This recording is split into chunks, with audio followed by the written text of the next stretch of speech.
So guys, ಜರ್ಮನಿನಲ್ಲಿ morning duty ಮುಗಿಸ್ಕೊಂಡು hospital ಡ್ಯೂಟಿನ so ಇವಾಗ ಮನೆಗೆ ಹೋಗ್ತಾ ಇದ್ದೀವಿ. ಲೈಕ್ ಇವತ್ತಂತೂ ಡ್ಯೂಟಿ ಮಾತ್ರ ಹೆವಿ ಹೆಕ್ಟಿಕ್ ಇತ್ತು. ಏನಕ್ಕೆ ಅಂತಂದ್ರೆ ಲೈಕ್ ಇದ್ದಿದ್ದ ಪೇಷಂಟ್ಸ್ ಅಲ್ಲಿ ಅದರಲ್ಲಿ 3-4 ಜನ ಡಿಮೆನ್ಸ್ ಪೇಷಂಟ್ ಇರುತ್ತೆ. ಲೈಕ್ ಜರ್ಮನಿನಲ್ಲಿ ಹೆಂಗೆ ಅಂತಂದ್ರೆ ಲೈಕ್ ಇಲ್ಲಿ ಸೆಪರೇಟ್ ಆಗಿ ಸೈಕ್ಯಾಟ್ರಿಕ್ ವಾರ್ಡ್ಸ್ ಇರುತ್ತೆ, ಬಟ್ ಅದು ತುಂಬಾ ರೇರ್. ಮೆಜಾರಿಟಿ ಇಲ್ಲಿ ಅಲ್ಗಮೈನ ಮೆಡಿಸಿನ್ ಅಂತ ಇರ್ತಾವಲ್ಲ, ಸೊ ಅಲ್ಲಿ ಎಲ್ಲಾ ತರದ ಪೇಷಂಟ್ಗಳು ಬಂದ್ಬಿಡ್ತವೆ. ಸೊ ಆಗ ಏನಾಗುತ್ತೆ, ಸೈಕ್ಯಾಟ್ರಿಕ್ ಪೇಷಂಟು ಇರುತ್ತೆ, ಮೆಡಿಸಿನ್ ಪೇಷಂಟ್ಸು ಇರುತ್ತೆ. ಸೊ ಎಲ್ಲ ತರನು ಮಿಕ್ಸ್ ಆಗ್ಬಿಟ್ಟಿರುತ್ತೆ. ಇಲ್ಲಿ ಅದೇ ಚಿರುರ್ಗಿ ಅಂದ್ರೆ ಸರ್ಜಿಕಲ್ ಆದ್ರೆ ಬೇರೆ ಸಪ್ರೇಟ್ ಆಗಿ ಆಗ್ತವೆ. ಬಟ್ ಇದ್ರವಾದ್ರೆ ಲೈಕ್ ಅಲ್ಗೆಮೈನ ಮೆಡಿಸಿನ್ ಅಲ್ಲಿ ಏನಾಗುತ್ತೆ ಅಂತಂದ್ರೆ ಅವು ಡಿಮೆನ್ಸ್ ಪೇಷಂಟ್ ಎಲ್ಲಾ ತರದ ಪೇಷಂಟ್ಸ್ಗಳು ಇರ್ತವೆ. ಸೊ ಹಂಗಾಗ್ಬಿಟ್ಟು ಸ್ವಲ್ಪ ಜಾಸ್ತಿ ಲೈಕ್ ಸೈಕ್ಯಾಟ್ರಿಕ್ ಪೇಷಂಟ್ ಅಲ್ಲಿ ಯಾವ ತರ ಏನಪ್ಪ ಜಾಸ್ತಿ ಅಂತಂದ್ರೆ ವರ್ಕ್ ಬೇರೆ ಜಾಸ್ತಿ ಆಗ್ಬಿಟ್ಟಿತ್ತು.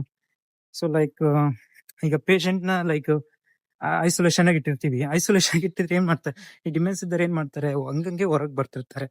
ಸೊ ಅವಾಗ ಏನಾಗುತ್ತೆ, ನಮಗೆ ಕೆಲಸ ಜಾಸ್ತಿ ಆಗ್ತಾ ಹೋಗ್ತಿರುತ್ತೆ. ಲೈಕ್ ನಾವು ನಾರ್ಮಲ್ ಆಗಿ ವರ್ಕ್ ಮಾಡಕ್ಕೆ ಆಗಲ್ಲ. ಲೈಕ್ 24 ಸರಿ ಅವ್ರಿಗೆ ನೋಡ್ತಾ ಇರ್ಬೇಕು, ಹೊರಗಿದಾರ ಒಳಗಿದಾರ ಎಲ್ಲಿದ್ದಾರೆ ಅಂತವ. ಸೊ ಅದನ್ನೆಲ್ಲ ಚೆಕ್ ಮಾಡ್ತಾ ಇರ್ಬೇಕು. ಮತ್ತೆ ಇನ್ನೊಂದ್ ಏನಂತಂದ್ರೆ ಇಲ್ಲಿ ಫುಲ್ ಫ್ಲೇಗೆ ಇರೋ ಪೇಷಂಟ್ ಕೂಡ ಇರ್ತವೆ. ಫ್ಲೇಗೆ ಯಾವ ತರ ಅಂತಂದ್ರೆ ಲೈಕ್ ಫುಲ್ ಬೆಡ್ ರಿಡನ್ ಇರ್ತಾರೆ. ಬೆಡ್ ರಿಡನ್ ಇದ್ದಾಗ ಏನಾಗುತ್ತೆ, ಸೊ ಅವಾಗ ನಾವೆಲ್ಲನೂ ಕಂಪ್ಲೀಟ್ ಆಗಿ ಕೇರ್ ಎಲ್ಲ ನಾವೇ ಮಾಡ್ತಾ ಇರ್ಬೇಕು. ಸೊ ಈಗ ಪೇಷಂಟ್ಸ್ ಗೆ ಯಾವ್ದೇ ತರ ಏನು ಮಾಡಕ್ ಆಗ್ತಿರಲ್ಲ. ಸೊ ಅವಾಗ ಏನ್ ಮಾಡ್ಬೇಕು, ನಾವೇ ಎಲ್ಲಾನು ಕಂಪ್ಲೀಟ್ ಕೇರ್ ಕೊಡ್ತಾ ಇರ್ಬೇಕು. ಈವನ್ ಅವರಿಗೆ ಊಟ ಮಾಡ್ಸೋದಾಗಿರ್ಬೋದು, ಅವರಿಗೆ ಲೈಕ್ ಡೇಕ ಅಂದ್ರೆ ಡಬಲ್ ಕಥೇಟರ್ ಹಾಕಿರ್ತಾರೆ, ಕೆಥೇಟರ್ ಹಾಕಿರ್ತಾರಲ್ಲ, ಸೊ ಅದ್ರದ್ದು ಯೂರಿನ್ ಎಲ್ಲ ಇದ್ ಮಾಡ್ಬೇಕಾಗಿರುತ್ತೆ, ಖಾಲಿ ಮಾಡ್ಬೇಕಾಗಿರುತ್ತೆ. ಅದನ್ನ ನಾವು ಅದನ್ನು ಕೂಡ ನಾವೇ ಮಾಡ್ಬೇಕಾಗಿರುತ್ತೆ. ಅಥವಾ ಅವ್ರಿಗೆ ಒಂದು ವೂಂಡ್ ಆಗಿರುತ್ತೆ ಅಂದ್ಕೊಳ್ಳಿ, ಸೊ ಅದಕ್ಕೆ ಫರ್ಬ್ಯಾಂಡ್ ಕೂಡ ಲೈಕ್ ಡ್ರೆಸ್ಸಿಂಗ್ಸ್ ಎಲ್ಲಾನು ನಾವೇ ಮಾಡ್ಬೇಕಾಗಿರುತ್ತೆ. ಸೊ ಮೆಡಿಸಿನ್ ವಾರ್ಡ್ ಅಂತಂದ್ರೆ ಇಲ್ಲಿ ಲೈಕ್ ಮೆಜಾರಿಟಿ ನಮ್ಮ ಇಂಡಿಯಾಗಿಂತನೂ ಜಾಸ್ತಿ ಇರುತ್ತೆ. ಲೈಕ್ ಎಲ್ಲಾ ತರದನ್ನು ಇನ್ಕ್ಲೂಡ್ ಆಗ್ತಾ ಇರುತ್ತೆ. ಸೊ ಒಂದೊಂದ್ಸತಿ ಸರ್ಜಿಕಲ್ ವಾರ್ಡ್ ಇಂದನು ಪೇಷಂಟ್ಸ್ಗಳು ಬರ್ತಾ ಇರ್ತವೆ, ಬಟ್ ಮೆಜಾರಿಟಿ ಸರ್ಜಿಕಲ್ ಅಲ್ಲೇ ಹೋಗಿರ್ತವೆ. ಇಲ್ಲಾಂದ್ರೆ ಕೆಲವೊಂದ್ಸತಿ ಪ್ರೀ ಆಪಿ ಇರ್ತಾವಲ್ಲ, ಸೊ ಅವನ್ನ ನಮ್ ಕಡೆಯಿಂದನೂ ಪ್ರಿಪೇರ್ ಮಾಡಿ ಕಳಿಸ್ಬೇಕಾಗಿರುತ್ತೆ. ಸೊ ಈ ತರ ಎಲ್ಲ ಇರುತ್ತೆ ಗೈಸ್. ನೀವು ಜರ್ಮನಿನಲ್ಲಿ ಅದೇ ನರ್ಸ್ ಆಗಿ ವರ್ಕ್ ಮಾಡ್ತೀವಿ ಅಂತ ಅಂದ್ರೆ, ಸೊ ಎಷ್ಟೋ ಜನ ಅನ್ಕೊಂಡಿರ್ತಾರೆ ಈಗ ಜರ್ಮನಿನಲ್ಲಿ ಬಿಡಪ್ಪ ಜಸ್ಟ್ ಫ್ಲೇಗೆ ಅಂತ ಅನ್ಕೊಂಡಿರ್ತಾರೆ. ಜಸ್ಟ್ ಫ್ಲೇಗೆ ಮಾತ್ರ ಇರಲ್ಲ ಗೈಸ್. ಸೊ ಇಲ್ಲಿ ಇನ್ನೂ ಸ್ವಲ್ಪ ಎಕ್ಸ್ಟ್ರಾ ಲೈಕ್ ಜರ್ಮನ್ ನಲ್ಲಿ ಸ್ಟ್ಯಾಂಡರ್ಡ್ಸ್ ಬೇರೆ ತರ ಇರುತ್ತೆ, ಕ್ವಾಲಿಟಿ ಮ್ಯಾನೇಜ್ಮೆಂಟ್ ಬೇರೆ ತರ ಇರುತ್ತೆ. ಸೊ ಇಲ್ಲಿ ಅಷ್ಟು ಕ್ವಾಲಿಟಿ ಮ್ಯಾನೇಜ್ಮೆಂಟ್ ನೆಲ್ಲ ಫಾಲೋ ಮಾಡ್ಬೇಕು, ಅಷ್ಟು ಸ್ಟ್ಯಾಂಡರ್ಡ್ಸ್ ನೆಲ್ಲ ಫಾಲೋ ಮಾಡ್ಲೇಬೇಕಾಗುತ್ತೆ. ಸುಮ್ನೆ ನಾವು ಆರ್ಡಿನರಿನಲ್ಲಿ ಯಾವ್ದೇ ತರ ಹಿಂಗೆ ಕೇರ್ಲೆಸ್ ತರ ಮಾಡಂಗೆ ಇರಲ್ಲ. ಕಂಪ್ಲೀಟ್ ಆಗಿ ನಾವೆಲ್ಲ ಕರೆಕ್ಟ್ ಆಗಿ ಕೊಡ್ಲೇಬೇಕಾಗಿರುತ್ತೆ. ಲೈಕ್ ಫಾರ್ ಎಕ್ಸಾಂಪಲ್ ನಿಮ್ಗೆ ಹೆಂಗೆ ಯಾವ ತರ ಅಂತಂದ್ರೆ, ಇಂಡಿಯಾದಲ್ಲಿ ನೀವ್ ಏಮ್ಸ್ PSI ಈ ತರ ವರ್ಕ್ ಮಾಡಿದಾಗ ಏನಾಗುತ್ತೆ, ಸೊ ಅಲ್ಲೆಲ್ಲ ಯಾವ ತರ ಅಂತಂದ್ರೆ ಕರೆಕ್ಟ್ ಆಗಿ ನಿನ್ ಪ್ರೊಸೀಜರ್ ಪ್ರಕಾರ ಮಾಡ್ಲೇಬೇಕಾಗಿರುತ್ತೆ. ಸೊ ಅದೇ ತರ ಇಲ್ಲೂ, ಸೊ ಇಲ್ಲೂ ಎಲ್ಲ ಕರೆಕ್ಟ್ ಆಗಿ ಫ್ಲೇಗೆ ಆಗಿರ್ಬೋದು, ನೀವೊಂದು ಟ್ರೀಟ್ಮೆಂಟ್ ಆಗಿರ್ಬೋದು, ಎಲ್ಲ ಪ್ರಾಪರ್ ಕೊಡ್ಬೇಕಾಗಿರುತ್ತೆ. ಆಮೇಲೆ ಪ್ರತಿಯೊಂದು ನೀವೇನೇ ಮಾಡಿದ್ರು ಅದು ಡಾಕ್ಟರ್ ಕೂಡ ಇನ್ಫಾರ್ಮ್ ಮಾಡ್ಬೇಕಾಗಿರುತ್ತೆ. ಸೊ ಈ ತರ ಇರುತ್ತೆ ಗೈಸ್. ಸೊ ವರ್ಕ್ ಚೆನ್ನಾಗಿರುತ್ತೆ. ಸೊ ಬಟ್ ಏನಾದ್ರು ಸ್ಟೇಷನ್ ಏನಾದ್ರು ಫುಲ್ ಆಗಿರುತ್ತಲ್ಲ, ಸೊ ಅಂತ ಟೈಮಲ್ಲಿ ಕಂಪ್ಲೀಟ್ ಫ್ಲೇಗೆ ಇರ್ತಾವಲ್ಲ, ಅಂದ್ರೆ ಲೈಕ್ ಕೇರ್ ಏನಾದ್ರು ಜಾಸ್ತಿ ಕೊಡಂತ ಇರ್ತಾವಲ್ಲ, ಸೊ ಅವಾಗ ನಮ್ಗೆ ಏನಾಗುತ್ತೆ,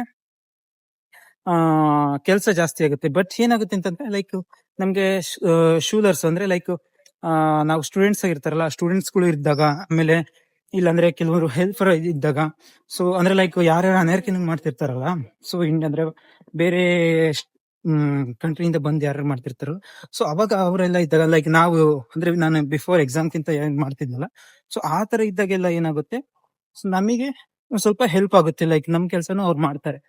ಬಟ್ ಅವ್ರಿಲ್ಲ ಅಂತಂದ್ರೆ ಅವಾಗ ನಮಗೆ ಜಾಸ್ತಿ ಆಗ್ಬಿಡುತ್ತೆ.